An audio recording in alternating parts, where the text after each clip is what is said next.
The lawless Inanaki village. If you stumble upon the entrance to Inanaki village, you will be greeted by signs to stay away. Warning: the constitution and laws of Japan do not apply here.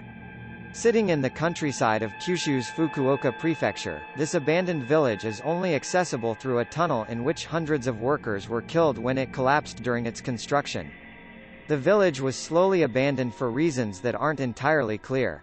Some say it was because of a widespread plague that wiped out the population. Others say it was just due to its remoteness, but the wildest story is that one of the villagers went crazy and murdered everyone with an axe. Whatever the case, no one has actually lived here since the end of World War II, and electronic devices reportedly don't work inside. Are those the sounds of barking dogs, or the screams of dead workers that you hear emanating from deep inside the tunnel?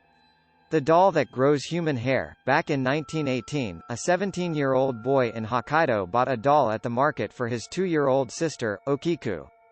The doll looked similar to her as they both had an okappa haircut, a bowl cut with straight hair down to the chin.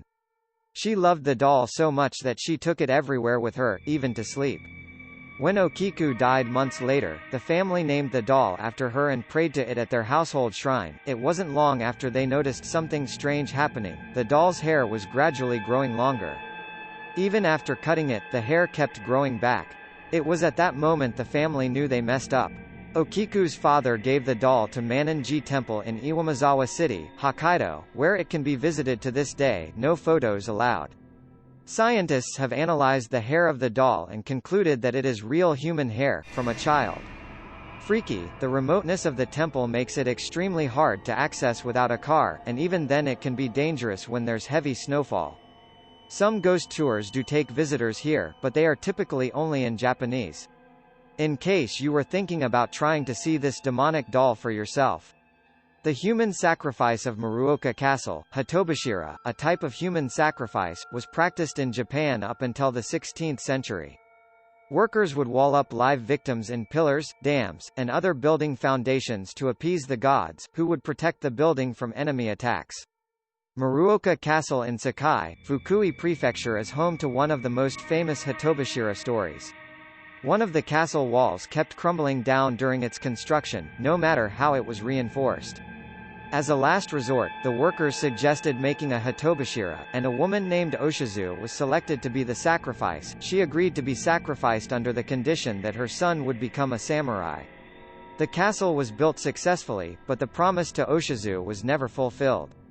Now every spring, the castle moat floods during spring rains, the tears of Oshizu's curse.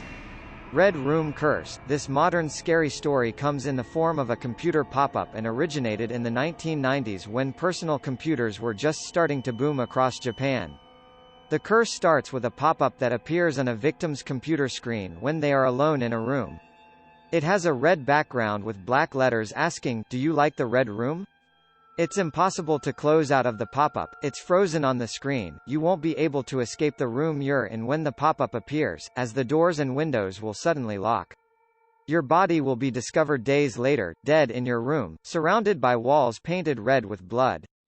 The Red Room curse became popular in the dark corners of the internet after a 12-year-old girl in Sasebo, Nagasaki was murdered by her classmate. The murderer, who has remained unnamed due to being 11 years old at the time, was found to have a link to a red room bookmarked on her computer. The Red Cape murderer, the aka Manto, is based on a real murderer, who kidnapped and killed 3 people while wearing a blue blanket in central Fukui Prefecture in 1906. Modern stories about aka Manto, literally Red Cape, have him wearing a long red cape and a white mask. He appears in bathrooms when victims are in an ahem vulnerable spot on the toilet and asks, "Red cape, or blue cape?" Other versions of the story have him asking, "Red paper, or blue paper?" after victims realize there isn't any toilet paper to wipe their butts on. The horror: if you answer, "Red," he will decapitate you, causing your blood to flow over you like a red cape. If you answer, "Blue," he will strangle you to death, turning your body blue. Answer a third color or decline to answer to foil his gruesome plans. It might save your life. This legend appeared in the 2015 American TV series Scream Queens.